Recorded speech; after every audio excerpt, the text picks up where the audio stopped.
Reading with your kids.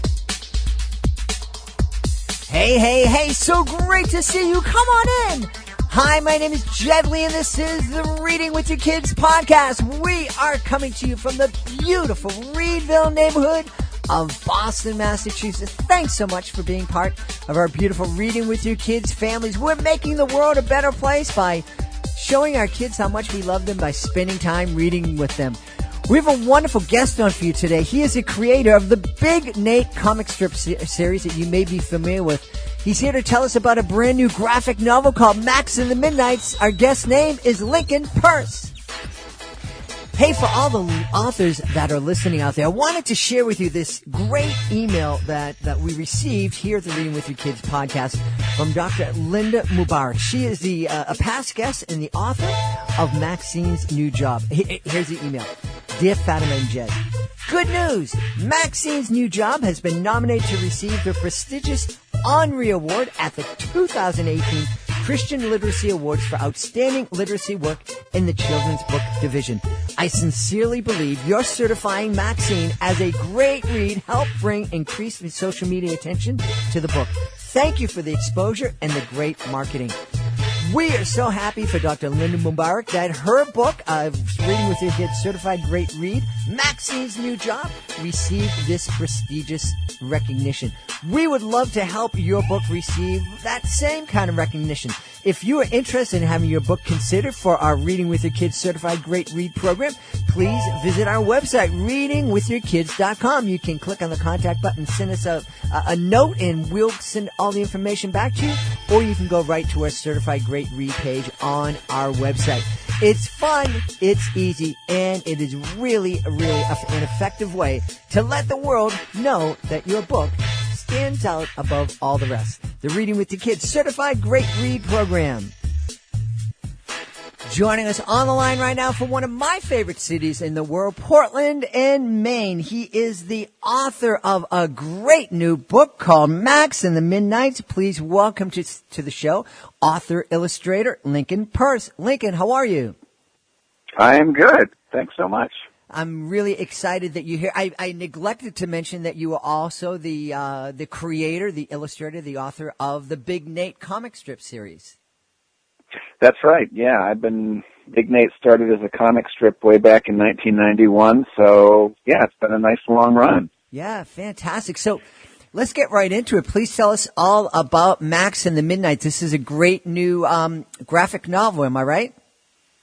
Yeah, it's the first thing I've done that is not related in any way to Big Nate. So, as you said, I've done the comic strip for a long time, and I also wrote some Big Nate novels between 2010 and 2016, and I came to the end of that series, and I was just looking for something else to write about, and I wanted to write an adventure story. I wanted to do something kind of different. Big Nate is really sort of, it stays pretty close to home. It's set in a middle school. There aren't many opportunities to create storylines where, characters go out, and sort of have adventures and stuff. So I wanted to do something a little different. And years ago, I had an idea that was sort of a Sword in the Stone spoof. And I had worked on it a little bit and set it aside. And I came back to it, and I really liked the whole, medieval times sort of theme to it. And I liked the combination of comedy and adventure. And I just said, I'm going to dust this off, and so I did, and that became Max and the Midknights. So yeah, it was really fun to work on, and I'm excited about it. Yeah, that is exciting. Tell it, what was it like after working on Big Nate for so long, coming up with this new character and new adventures? Did you feel like you were starting your career all over again? A little bit, yeah. I mean, it is fun to sort of invent a whole new cast of characters. It was a little daunting. Mm-hmm. I mean, in the Big Nate universe, I mean, I've been living with those characters for so long that I know exactly the way they would react to a certain situation. I know exactly how to draw them in any conceivable pose or position. And, in this case, I was inventing characters brand new. I had to design them and sort of teach myself how to draw them. And so it's a lot of work, but at the same time, yeah, it's exciting. I was really ready to try something different. And so I think when people open the book, I do have kind of a style, and I think if they've seen Big Nate, they will recognize Max and the Midknights as, coming from the same author and the same illustrator, but at the same time, it's it's different thematically, and it's really different from a story standpoint. Yeah. Well, encouraging kids to step outside their comfort zone is something that encouraging their parents to step outside their comfort zone is definitely something we encourage here in the podcast. And that must have been, something that you had to do, find that courage to get out there and try something new after being so successful with Big Nate for so long. Yeah, it was exhilarating. And I think not a lot, but I would say a few other authors that I know were sort of surprised that I stopped doing the Big Nate novels. I did 8 of them, and I could have written more of them, but I just felt like, I didn't want to repeat myself, and I think we've all had the experience of reading a book series and maybe thinking, yeah, it went along a little bit too long, like book 10 wasn't as good as book 6, that sort of thing. And I was happy with the 8 books I had written, and I didn't want a kid to pick up a Big Nate book, Big Nate number 11, and think, it's not as good as the earlier ones. And so I think it was good to sort of reinvent myself and start with something new. Yeah, well, congratulations on that. Thank you. How did you come to be an author illustrator? What was that path? Because it's anytime you're in the arts, it takes a little bit of luck, a lot of work, and a lot of courage to kind of set off down that path. Well, I came to it through the comic strip world, and so when I am visiting schools or visiting bookstores or things like that, and I'm introduced as an author, it's still, I still have to sort of do a double take because I still don't really think of myself as an author because all I ever wanted to do when I was a kid was be a cartoonist. And so I didn't aspire to write books, although I loved books and I was a voracious reader. But what I aspired to do was get a comic strip in the newspaper. And that was, I loved comics. I loved Peanuts. And I think a lot of cartoonists my age grew up just totally worshiping Peanuts and Charles Schultz. It was so influential. And that was what I wanted to do. And that's what I have been doing since 1991. I still do the comic strip daily, but after I had been doing it for almost 20 years when I got the chance to be an author, to sort of take the Big Nate characters and put them in a novel format and create these books.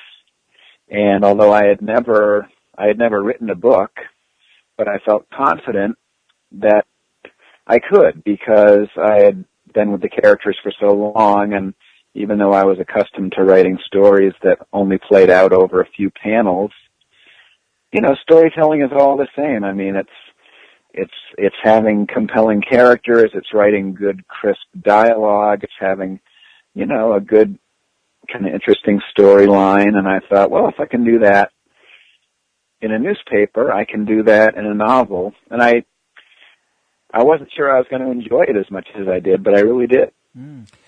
You bring up a point that the storytelling, it is, whether you're telling stories in a few panels or with a novel or a graphic novel, but it's certainly a different type of storytelling when you have that, 2 or 3 minutes that a person's going to be looking at your comic strip as opposed to having their attention for a couple of hours.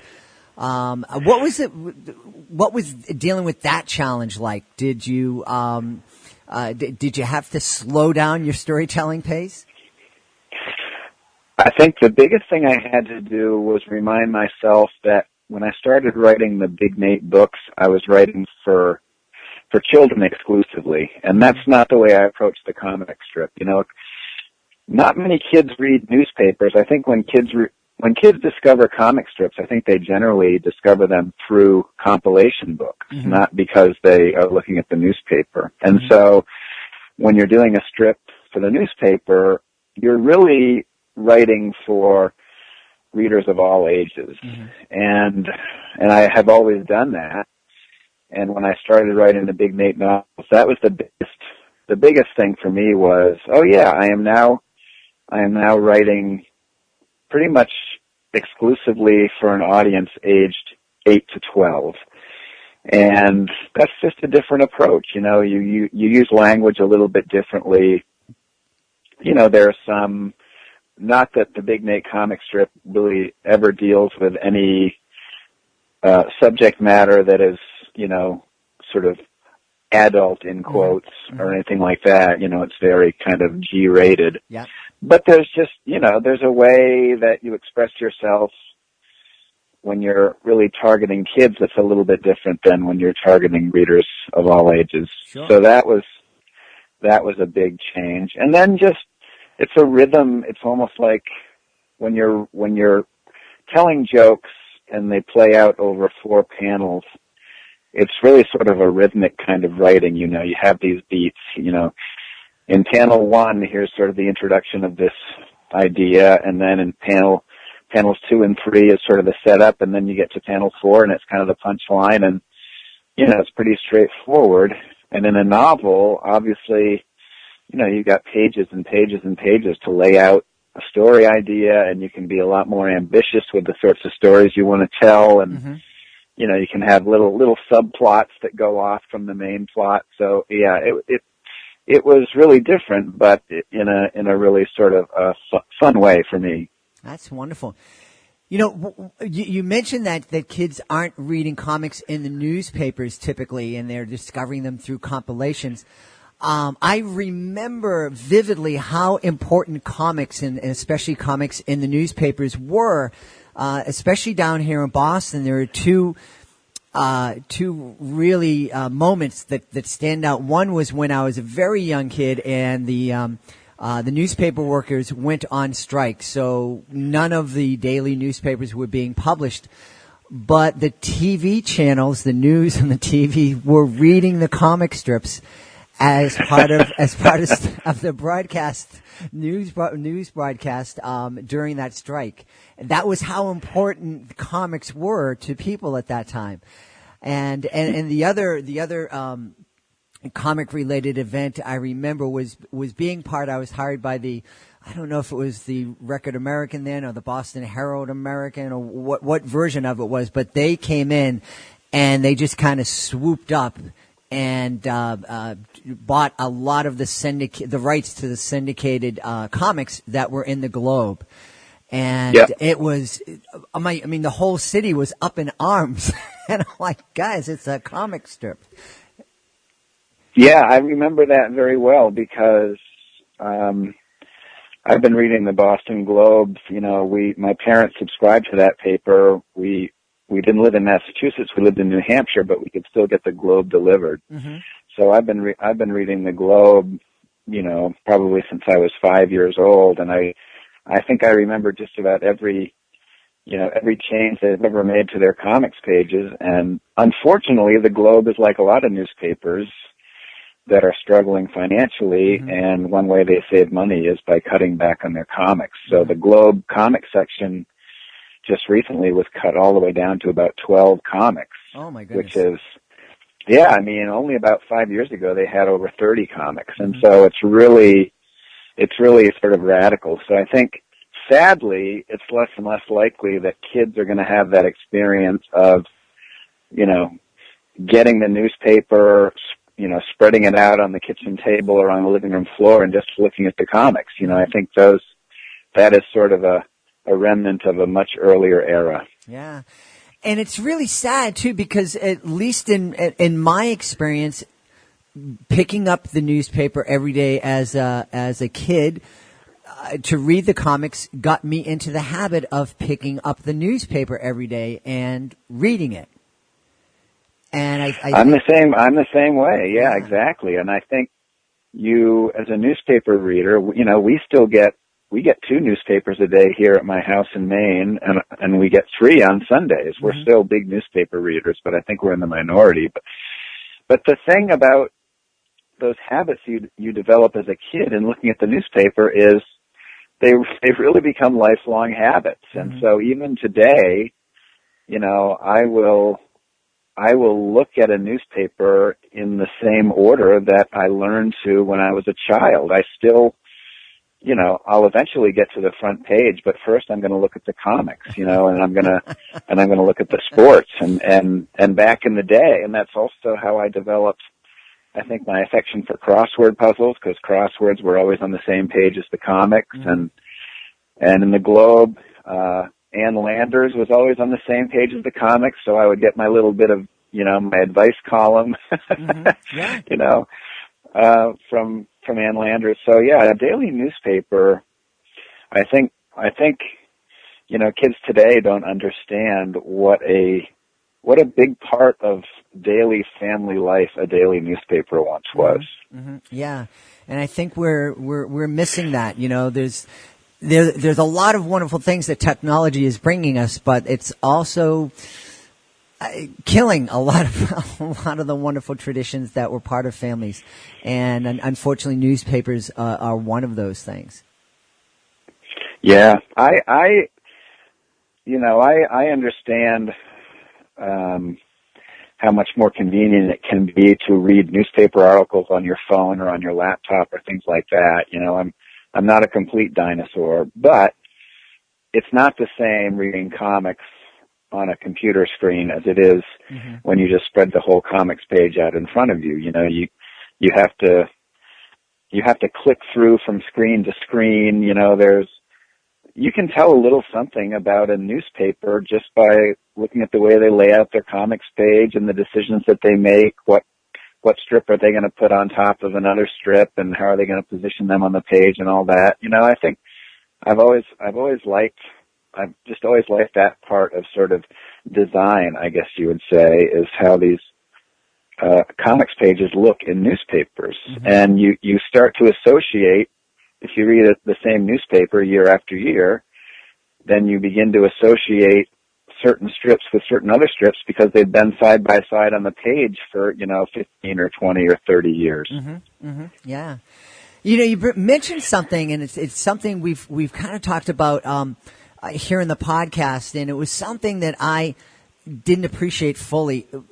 You and I are talking about how comics introduced both of us and got us into the habit of reading the newspaper every day. And at first it was the comics and the pictures, but then it moved on to sports, and then it moved into news. And I know for myself when my son was younger, and I would get frustrated with him because he wouldn't read anything that didn't have pictures in it, even in high school. And for me, that was a frustration. It took me a while to understand that even though these novels, these graphic novels that he was reading, even though they had pictures, he was reading. And I think as parents, we need to understand and appreciate the fact that graphic novels and comics are still a great way to introduce our kids in getting them into the habit of loving reading. Absolutely, and that has been one of the biggest changes in children's literature and in education, I think, in the last 15 or 20 years. I mean, when I was a kid, let's say in the early 1970s, let's say I went to my local library and I asked, first of all, they'd look at me as if I had two heads. If I were to ask for a graphic novel, they would have no idea, because there wasn't really no such thing back then. But even if you asked for comics, they might have one or two Peanuts collections, but in general, librarians and teachers back then did not really think of comics as reading. And I think there have been, a lot of books. Some of them have been adult graphic novels. Some of them have been kid graphic novels, but over the years, those barriers have been broken down, and I think the vast majority of librarians and teachers now see that, this is literature. Mm-hmm. And especially in the case of, this was a phrase I had never really heard until I got into writing children's books, but, there are these so-called reluctant readers. Mm-hmm. Kids who, for whatever reason, reading doesn't necessarily come naturally to them. They might, in the same way that some kids are really good at math and not as good at reading, and some kids are the opposite. And so reading does not come naturally to all kids, and there's all sorts of evidence that points to the fact that in general, boys are more likely to be reluctant to pick up a book than girls. Mm-hmm. And so as soon as I started writing the Big Nate novels, I started hearing from, parents and teachers, and they use this phrase reluctant readers, and saying that these books are really great for reluctant readers. And, they're like a gateway book for kids because, they may start with books that are, entirely pictures, like a full graphic novel, and then they may graduate to a book like mine that is sort of a hybrid. It has comics, but it also has text. Mm-hmm. And, eventually they're going to be reading books that have no pictures at all and not really even giving it a second thought. So yeah, it really is. I think it's part of the transition that kids have to make, and comics can really make it a lot easier, I think. Yeah. Yeah, and two, I didn't fully grasp the sophistication of a lot of graphic novels. When I finally sat down and started reading some with him, I was really blown away. Yeah, there is just incredible stuff going on, and I wish ironically, I am not that well read in terms of the graphic novels that are out there right now because I just don't have the time. I wish I had all the time in the world because there are so many, kids series and adult graphic novels that I would like to get caught up on. And you're right. I mean, they are incredibly ambitious. They're sophisticated. They're sophisticated visually, and I think one thing that we're learning is that kids process information differently now than they used to because they're so used to sort of multitasking with a lot of screens. They're much more, I think, visually oriented than we were as children. And so, I remember when I started writing the Big Nate novels, there were a couple of people who were at my publisher, and they were looking at the manuscript, and it was sort of clear that, they really hadn't read many comics in their lives, and so they sort of had to, in a way, just learn the visual language of comics that someone who had been reading comics for a lifetime would have just absorbed naturally. And I think now, when kids are reading graphic novels,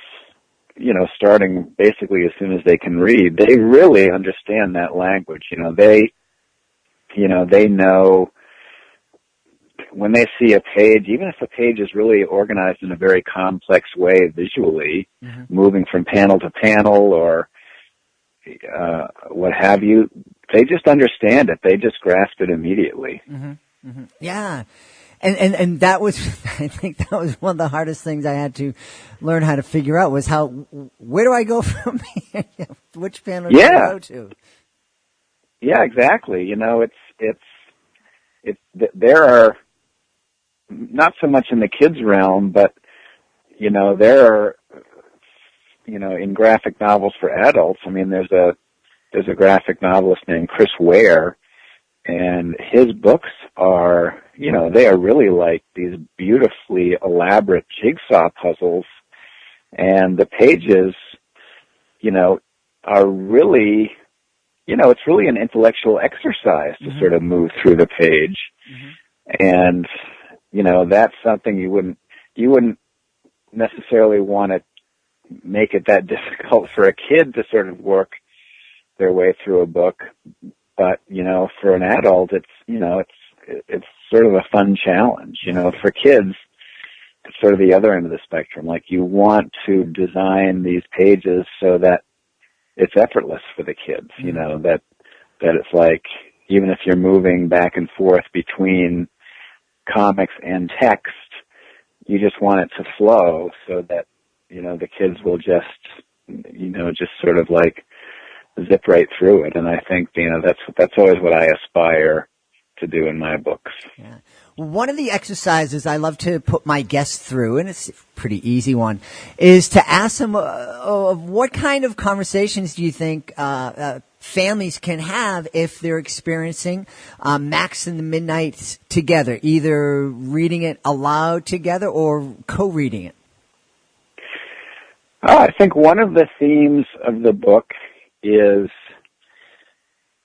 the Midknights is this group of children, and they sort of come together in medieval times, and they essentially have this quest. They have this big adventure together, and when you meet the characters, they are all in positions in their lives which probably would not be their first choice. Max is the main character, 10 years old, an aspiring troubadour, but Max has no interest in being a troubadour. Max wants to be a knight.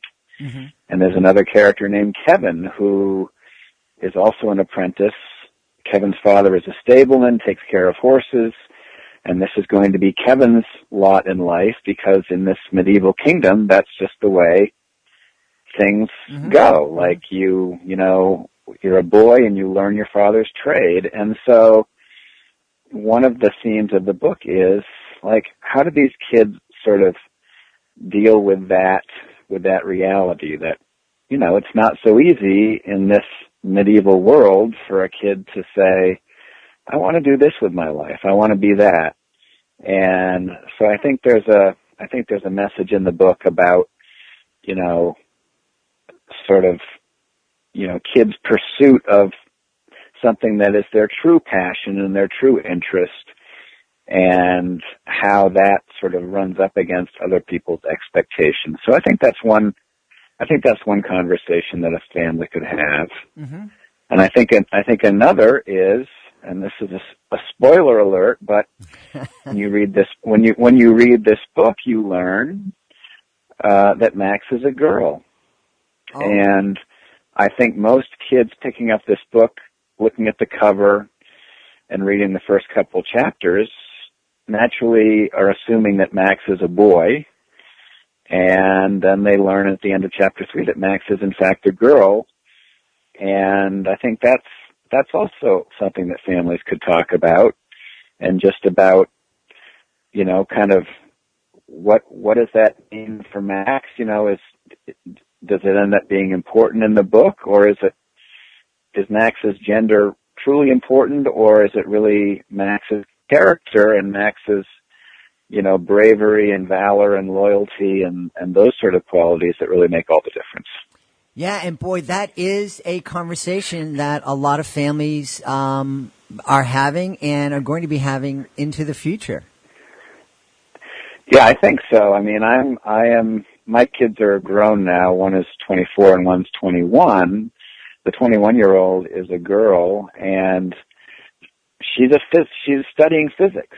Uh-huh. And physics is a world that is really male-dominated. Mm-hmm. She's applying to graduate schools, and for every one woman that's applying to a physics graduate program, there are 4 or 5 men. Mm-hmm. And, as a proud father of a young woman who's sort of making her way in this sort of traditionally male world, I mean, that's what I think Max is doing in this book, and that's what I think, a lot of girls and young women are doing now. They're sort of making inroads into these worlds that really have for far too long been male-dominated. And so I think in that way, the book is sort of timely. Yeah, absolutely. My daughter is very close in age to your daughter, and she just graduated from Berklee College of Music. And when she was younger, very much younger, a promoter asked her to be the event manager at a concert. And she was quite young, and she was also a young woman. And I had to drive her to the event because she didn't have a driver's license at the time. And I remember distinctly when I arrived and she introduced herself, the men just kind of looked at her and then looked over at me and started talking to me. And I'm like, hey, yo, guys, she's the boss here. I'm just your driver. Right, exactly. You have to deal with her. And that made them very uncomfortable. But they got over it pretty quickly because they had to. Otherwise, the event manager was not going to let the event go forward. Yeah, that's exactly the sort of,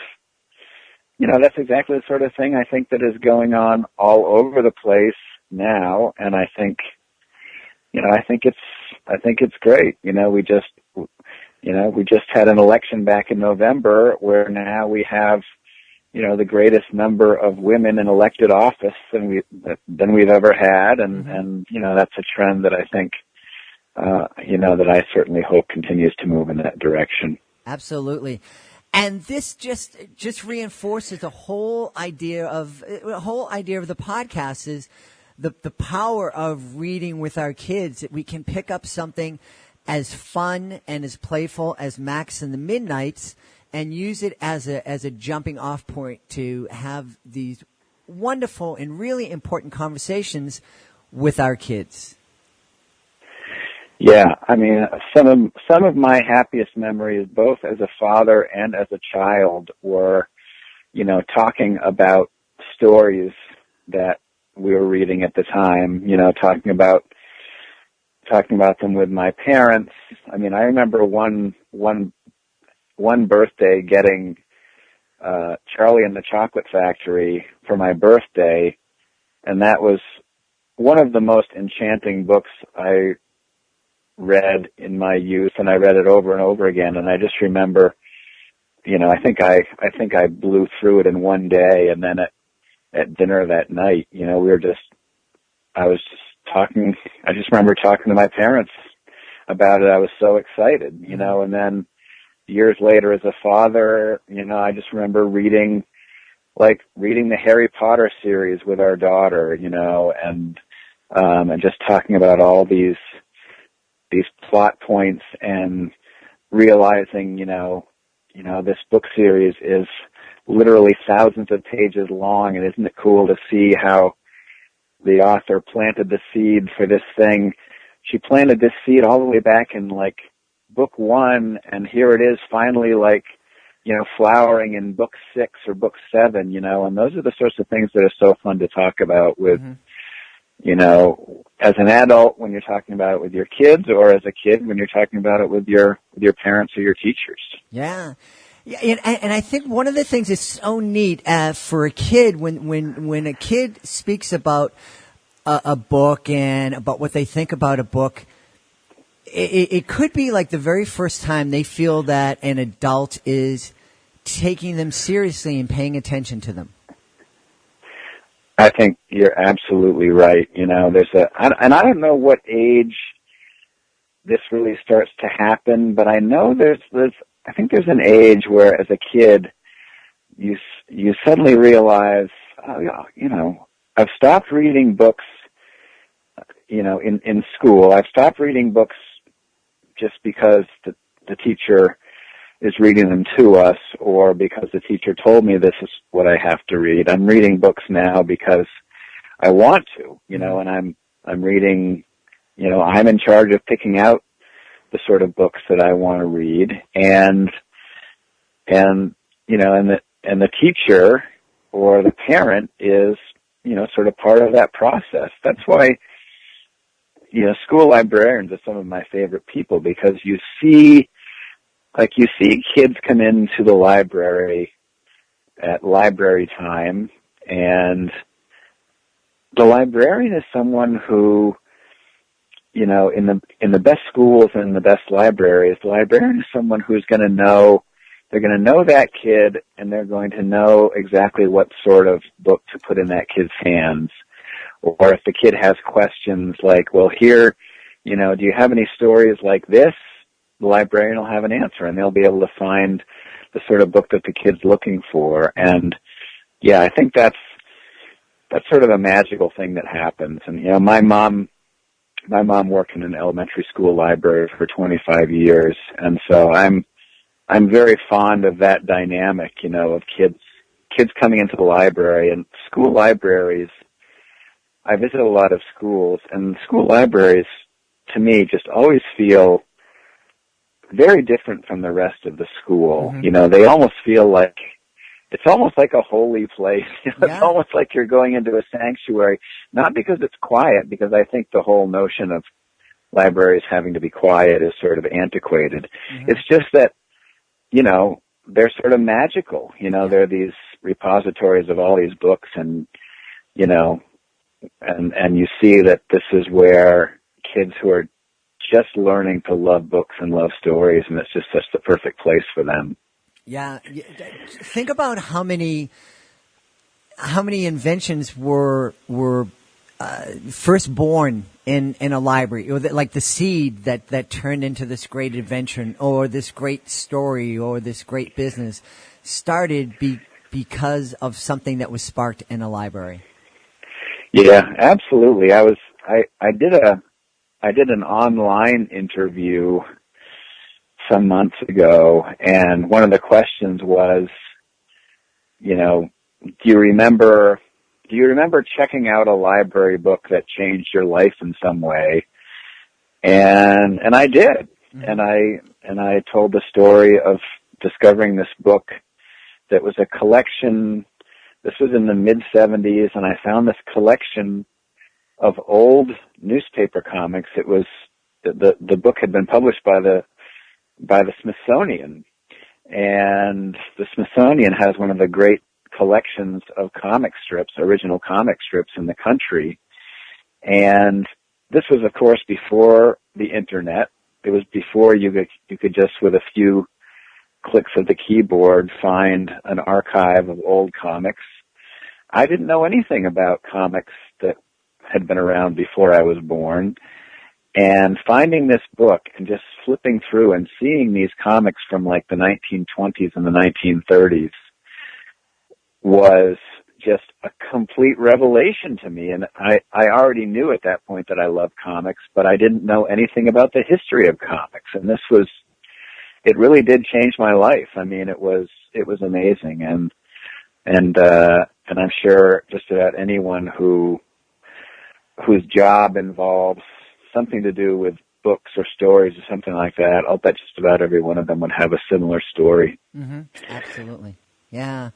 Well, this is fascinating, and I have a feeling that Max and the Midknights is going to spark something, and a whole lot of readers that are going to make a difference in their lives. Perhaps it's that conversation around the dinner table that just inspires a girl or inspires a guy to kind of support others into doing whatever it is that they're passionate about. Yeah, I would love to think so, and I hope you're right. I think I just got back from a book tour about a week ago, and I was meeting a lot of kids who were in the process of reading the book, and yeah, I think the signs are good, the kids are enjoying it, and that it is sort of giving them some good stuff to think about. So thank you. That's awesome. Now, where can folks go online to learn more about Max and the Midknights, and also about Big Nate and anything else that you're up to? Well, let's see. So I don't think we've built any sort of Max and the Midknights website at this point, but I am planning to write another Max and the Midknights book, so I think maybe we'll eventually get around to sort of maybe putting up a site that has some stuff on there about the characters and that sort of thing. But as far as the book itself, I think they can find, I think, a little blurb about it by going to Random House Children's Books online. And then if kids like comics in general, they can go to BigNateBooks.com, and they can find out a little bit there about the Big Nate novels. And they can read the daily Big Nate comic strip at GoComics.com, where there's a huge archive of just hundreds of comics on there. And so, yeah, I mean, the good thing about, we were talking earlier about sort of the decline of newspapers. That's the bad news. But the good news is that, you know, people want their comics and they can find their comics online. Mm-hmm. So yeah, there are a lot of places to find stuff out there. Yeah. I'm right now, I'm on GoComics.com and I'm looking at your, Big Nate from November 28th. And it's a cute little strip about Nate skating and I am in the process right now of building a skating rink for my niece. And keep my fingers crossed. It's actually going to freeze at some point and stay frozen for more than a couple of hours. It's been a crazy winter here, but as soon as I saw that, it brought a smile to my face, and I'm like, yeah, I want to be able to do that, and hopefully in a week with my niece. Yeah. I grew up with a pond behind our house, and our priorities were that we shoveled the pond before we shoveled the driveway because we love skating so much. So, yeah, I think a lot of authors and cartoonists, even if they're doing stuff that isn't overtly autobiographical, you know, things you remember from your childhood yep. always end up in your work, and that's certainly been the case with me. That's awesome. Well, we want to encourage folks to check out Max and the Midknights. I know it's going to be a fantastic book. One of the things that caught my eye is that Dave Pilkey said it was fantastic. I loved it. My son Christopher loved Dave's work, so that's a pretty great endorsement. And we also want folks to check out the Big Nate series by our guest Lincoln Peirce. Lincoln, I've had such a pleasure talking to you. Thanks for being on the show. Yeah, it was a pleasure. Thank you so much. I enjoyed it. You don't want to miss the next episode of the Reading with Your Kids podcast. We are so excited to be welcoming in the authors of The Adventures of Joy Sun Bear, John and Shireen Lee. They'll be here. We hope you will be here too. Hey, want to thank Lincoln Peirce for spending so much time with us today. What a wonderful, wonderful conversation we had. And we want to thank you. Thank you so much for taking time to join us today. Thank you so much for subscribing to the show. We're available on the iHeartRadio app and wherever you find your podcast. Thanks so much for taking the time to leave a 5-star review for the show so other folks can find out about us. And of course, most of all, thank you so much for making the world a better place by always making time to read with your kids. I'll be looking for you in the next edition of the Reading with Your Kids podcast.